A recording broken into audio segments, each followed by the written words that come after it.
काले इल्म का तोड़, दुआ भी दवा भी। अगर आप नजर बद से बीमार हैं, काले इल्म के ज़ेर असर परेशान हैं, आपके घर से तावीज़ बरामद हुए हैं या आप पर किसी ने जादू कर दिया है, तो ये वजीफा पढ़िए और 100% महफूज जिंदगी गुजारिए।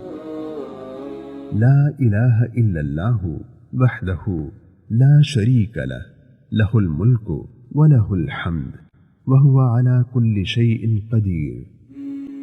ताजदार मदीना सल्लल्लाहु अलैहि वसल्लम ने फरमाया, जिस शख्स ने सुबह के वक्त ये दुआ पढ़ ली, उसे इस्माईल अलैहिस्सलाम की औलाद से एक गुलाम आजाद करने का सवाब मिलेगा।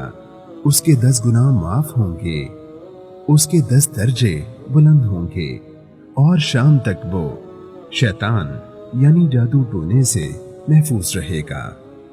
और अगर शाम को भी यही दुआ पढ़ लेता है तो सुबह तक यही अजर सवाब और हिफाजत नसीब होगी।